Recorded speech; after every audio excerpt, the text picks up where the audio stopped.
I am always extremely skeptical when it comes to giving government more power and taking away individual freedom. No matter what how good the reason may be. And the last couple of years I've become more so. I see how easy it is for us to take away a child regardless of the restrictions that we've got. It seems awfully easy that if you give the courts the ability to take away a gun, for them to go further than we would expect for them to go. Have either of you gentlemen seen the video? I saw it July 12th when the Washington Post, at least in their .com edition, ran a story from Walnut Ridge. The gentleman that was arrested up there, worked for the railroad, was basically minding his own business. I watched that and then watched the 30-minute where they went in and filed a complaint against the police officer, and then the man ended up, because he filed a complaint, ended up being arrested and was taken to trial, found not guilty, and now there's a lawsuit. And I called 4 prosecutors and asked them to look at it. The one I really want to hear from, I haven't heard from. One told me that absolutely there was no way that you could charge this man with resisting arrest or hindering an investigation, and told me why. The other 2 made great excuses, and one said, you know, sometimes we just have to put it in the hands of the jury. And I'm thinking, if I'm innocent, and I've done everything I can, so I don't,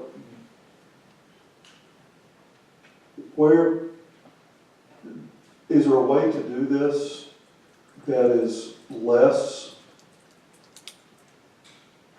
that is less likely to take away rights, that is more strict,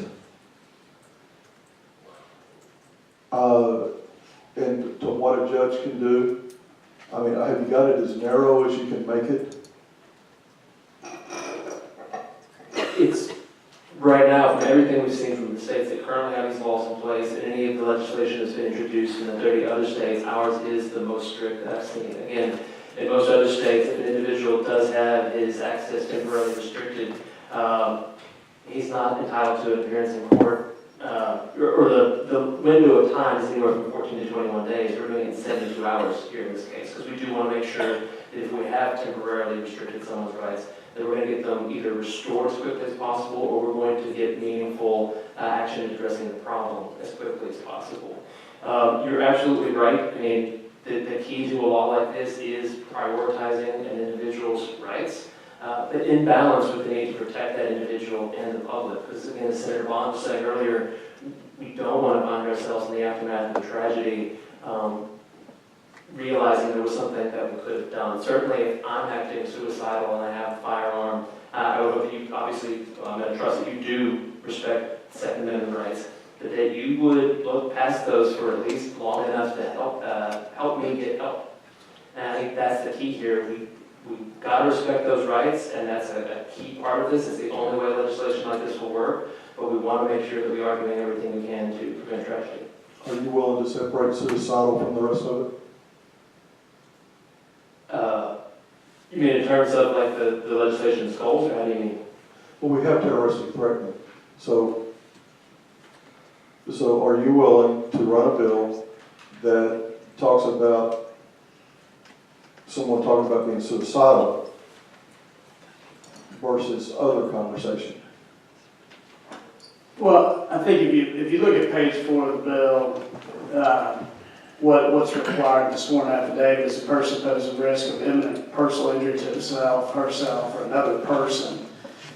The person, I'm on page 4, line 17. The person possesses one or more firearms, and the firearm or firearms are in or at any place or thing or are possessed by the person. Those are the current requirements of the bill. I think if you eliminate the another person clause there, then you would severely limit the bill. And Yes, it would. Representative Leding, I think we want to make clear that we started out with the idea, and this started out as Greg's great idea, I want to be clear about that, but I think we started out with the idea that we were trying to thread the needle.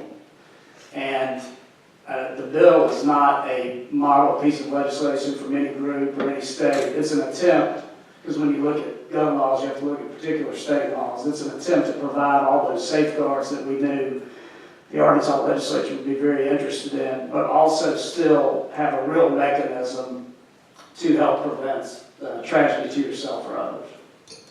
The arguments I've been hearing of late, the last few minutes have all been about suicide. And so that's why my question was, if those arguments were convincing and the others were not, would you be willing to separate the two?